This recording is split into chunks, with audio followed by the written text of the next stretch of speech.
Hello, welcome to Streator TV 14 News. I am Marjorie Haynes here with Will York. Hello.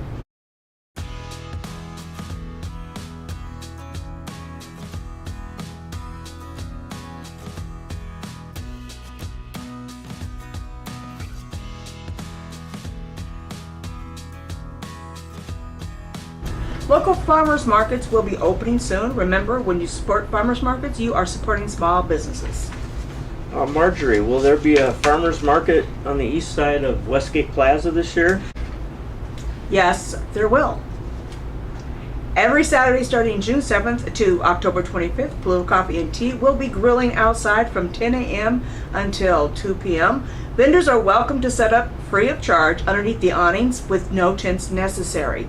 Just bring tables, chairs, and the items you want to sell. The West Side Cafe is set to reopen under new ownership on June 9th. We wish them much success. Yes, we do. On a sad note, Bromley and Brown Boutique, located at 308 East Main Street, recently closed. Recently, as you well know, there were several incidents of gun violence in Streator. We spoke with the Chief of Police and City Manager, and we will now discuss those interviews with Pastor Greg of Hope TV. Pastor Greg, what was your take on the interview with the Chief of Police? Well, he's doing an outstanding job. I do think that we could use a little bit more police help. They don't really have that many, and he said that they have a lot of calls, and it doesn't seem to be letting up. So I don't know what else that we could do. I mean, it is, we don't have the budget, to hire more. I thought that maybe one of the questions you asked was about.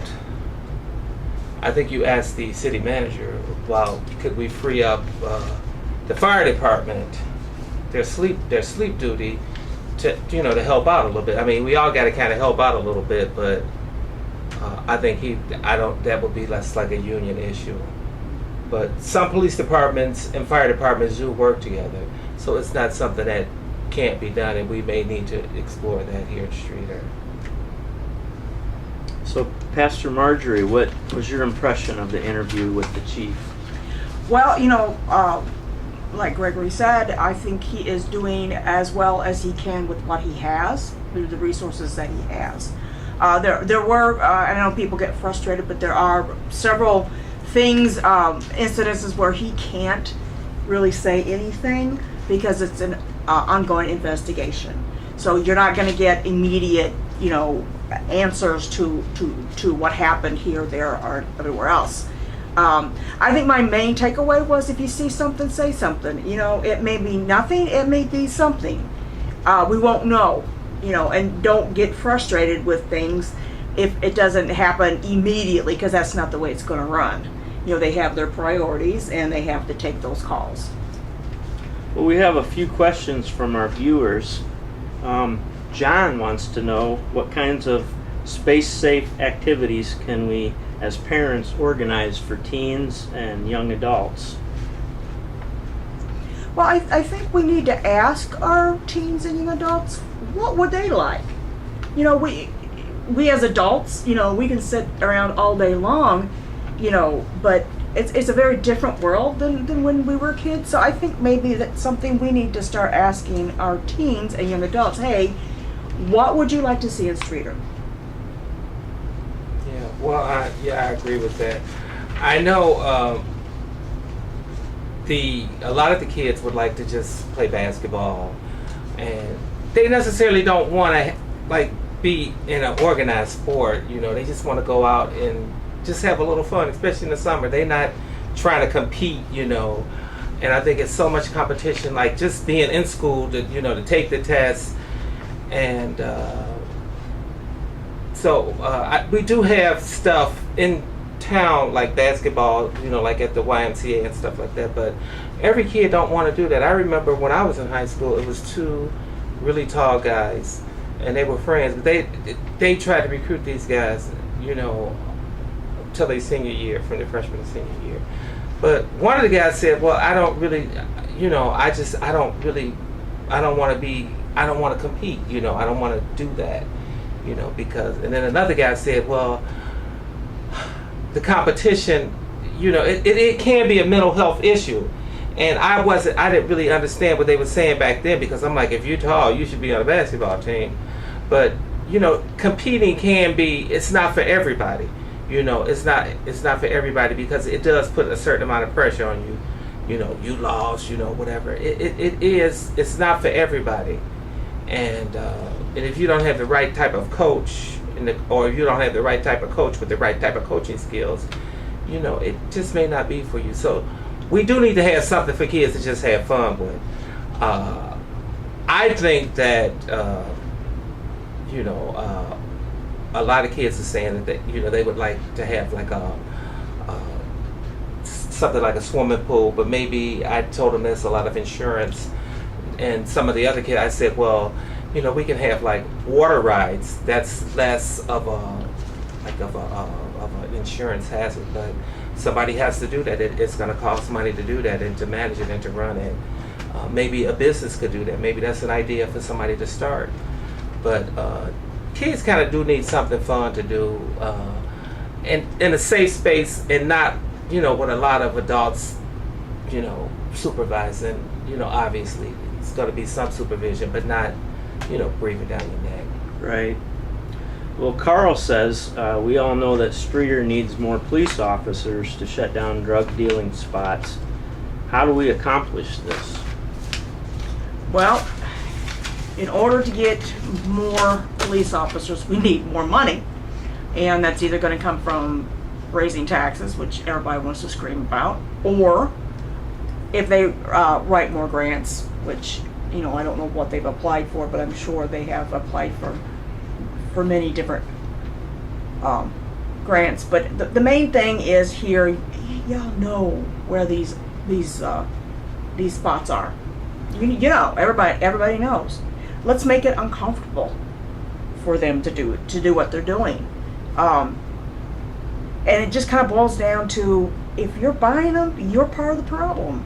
Don't buy them here. If you can't get off them, don't buy them here. People who aren't using the drugs, go ahead and say, I'm going to say it again. If you see something, say something. Well, like I was saying at first, we don't really have the funds to really hire. And then if they write a grant, they still have to figure out the pension. Mm-hmm. So, we may have to do like part-time officers or deputies, something like that. Or like I said, we may have to look into the fire department, because at this point, they're both important, but at this point we kind of really need more police officers. Mm-hmm. And if there's a way that the fire department could help, I think they should try to work it out with the union or with the contract, and they should do it soon. I think that would be the best. We have to do something. If we love our town, we may have to make some sacrifices, to help. And we do have to shut these drug places down. If they keep coming, we have to keep shutting them down. Just shut them down. Keep coming, shut it down, shut it down. So, but I think maybe we would have to look at seeing if the fire department could give a hand. I think that's the only thing that we possibly could do to keep our budget right, because I think the city manager is doing an outstanding job trying to keep everything running here in Streator. We're not a wealthy town like we used to be, so and I don't think people understand that, unfortunately, the police officers have got to take every call as serious. It may just be an argument, but if you call the police, then they have to respond. Because there's that one time that they don't respond, then it is serious. Then the police department's got a problem. So, if you and your boyfriend's having an argument, maybe one of you need to leave the situation for a while and cool down. Sometimes it's not a police matter.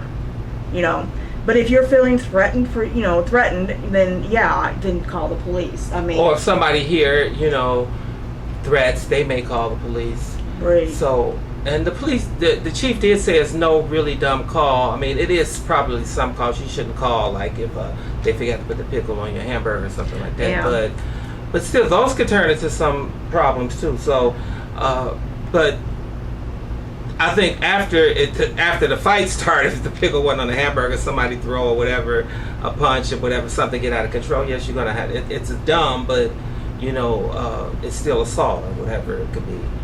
So sometimes if you feel you needed to say something, if you feel somebody's in the neighborhood or whatever suspicion, and you feel you need to call. If you don't feel like you want to go up and ask the person, are you lost or whatever, if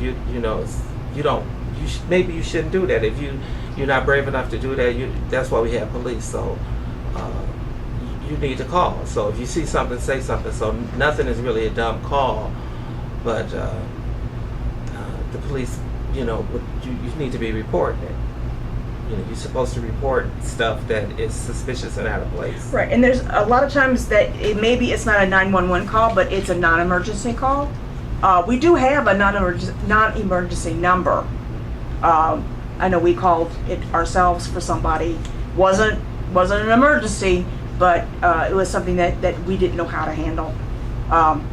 They were the police officers were great. Came down and handled it for us. So sometimes maybe it's not an emergency, but it's something that you need clarification.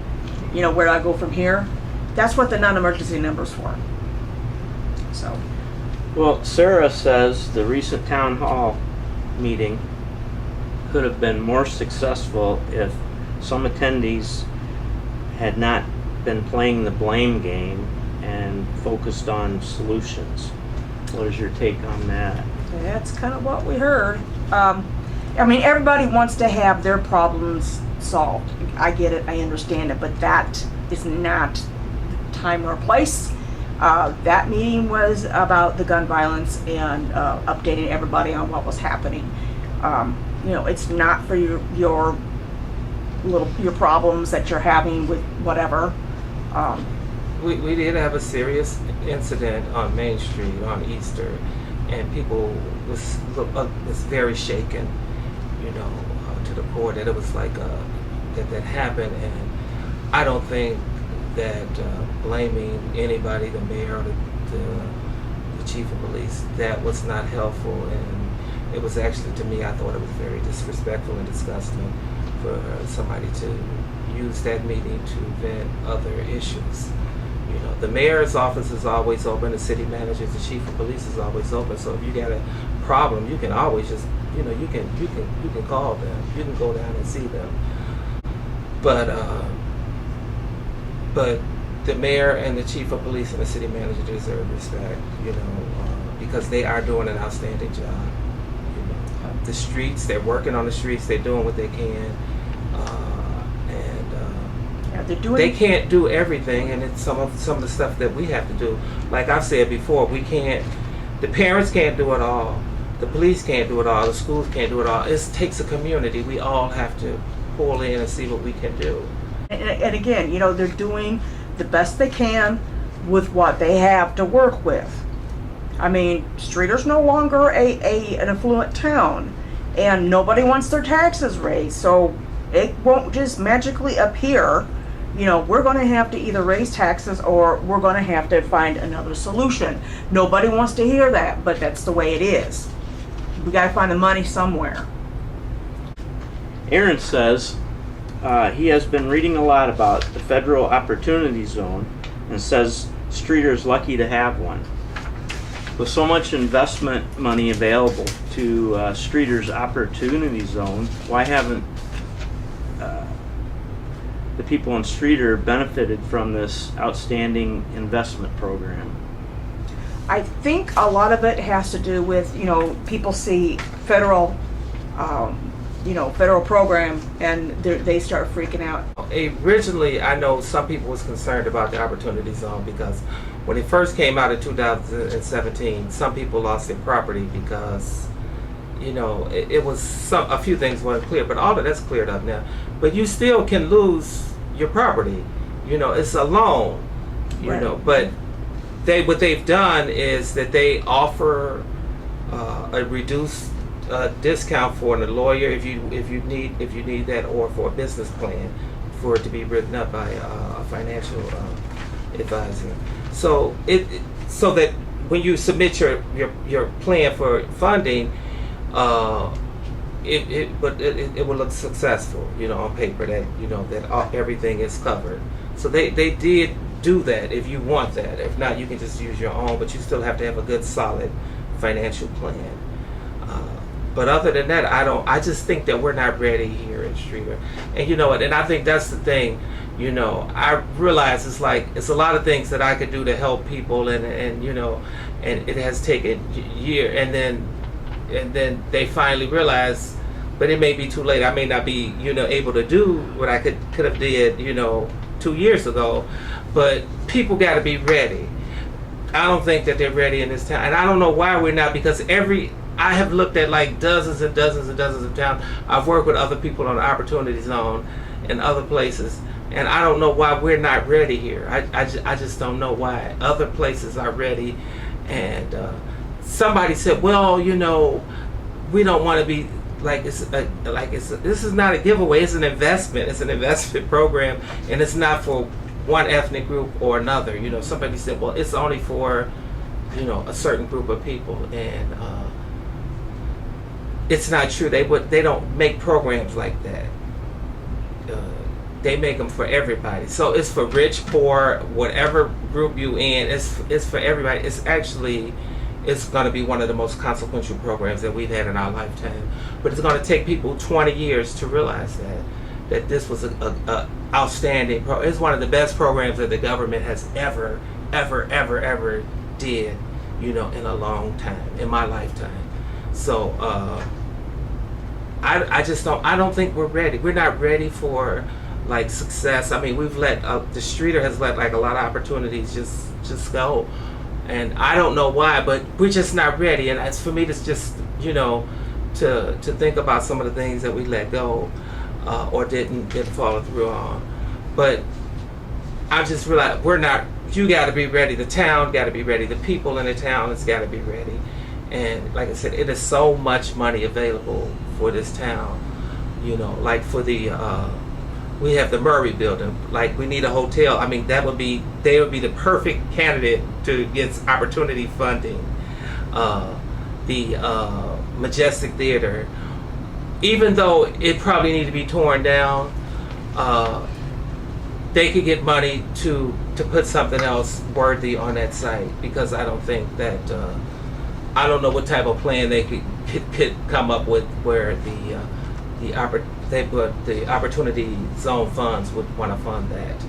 But if they tear it down and put something else up there that's worthy of that site, it would be no problem getting it funded. They waited too long for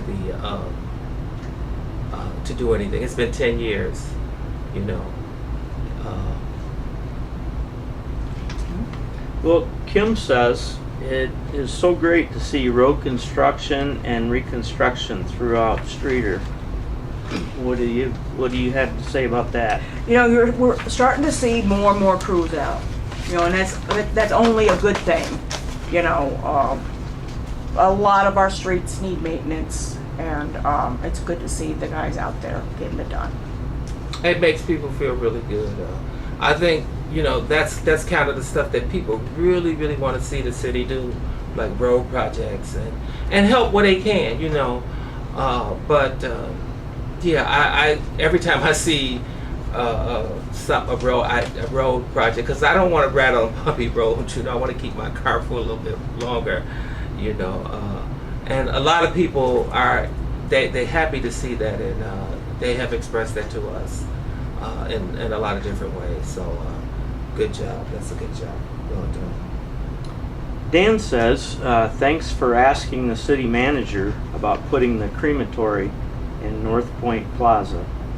The explanation was great, and now I can support the decision, and jokesters with facts and confidence.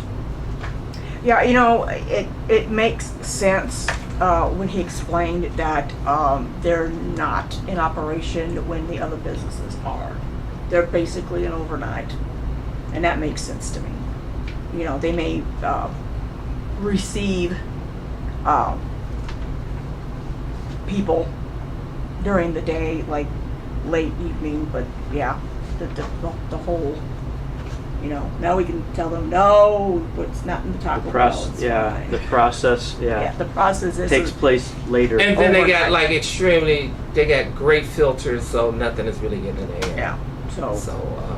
So that was good. And then another thing that he did say that was a good point is that these crematoriums, they are everywhere. A lot of people cannot afford a burial, and so cremation is a cheaper alternative. So I didn't realize that. I mean, well, I should have known that, you know, because a lot of people in my family has gone that way for financial reasons. But I didn't realize that this was so many of the crematoriums were being set up. And I think this crematorium, it was on Main Street and nobody even knew it. So for years.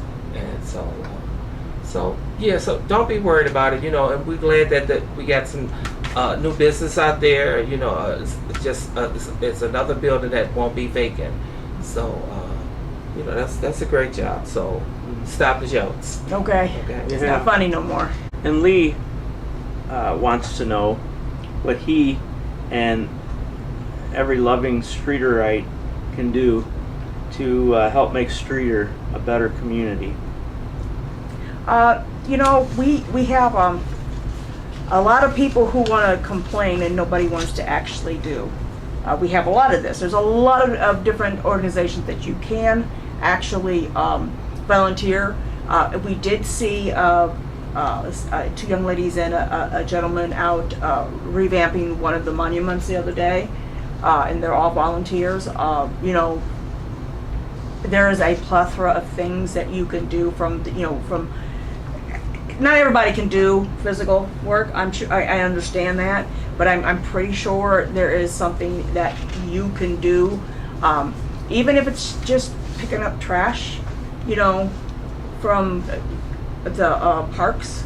You know, that's something that can help kind of bring community together, that type of thing. I will have to say, now we walk our little dogs, and after the food truck festival and Park Fest, there was not a lot of trash at all. I was very impressed and very happy to see that. That we can have nice festivals without leaving our main park trashed, you know. It's one of those things that there's, you know, again, you see something, say something. Might not be anything, might be something, we don't know. Especially with kids being out now, out of school, you know, they're out roaming around the neighborhoods and whatnot. You know, if you see something, you know, you see somebody that, you know, you don't quite know, you feel they're out of place. Mm-hmm. You know, it doesn't hurt anything to get a license plate number. You know, if you haven't seen this guy in your neighborhood, you know, go up and ask him, "Are you lost? Can I help you?" You know, so if he had any ill intentions, that'll head him off. But you know, keep your eyes open. There's plenty of volunteer things to do. Join the walking club. That's something that is very community oriented. Right, and we were glad to see that the mayor, she came out and she walked. It's like you know, this is our, you know, there's no turf here. This is the community's turf, and I thought that was a good sign, you know, because a lot of people had been afraid to walk in the park. I know we had been going up to Marilla a lot and just not going since, you know, all of the stuff that's been happening around the park. But it was good to see the mayor out there. That was an outstanding job. Well done. Well, I would just have to say, just in general, be a positive solution to the problem, not the problem. I agree. That we're out of time, so I want to thank you for watching. Thank you, Pastor Marjorie and Pastor Greg, for giving us your educational Opinions. opinions and comments. Alrighty. Bye. Bye.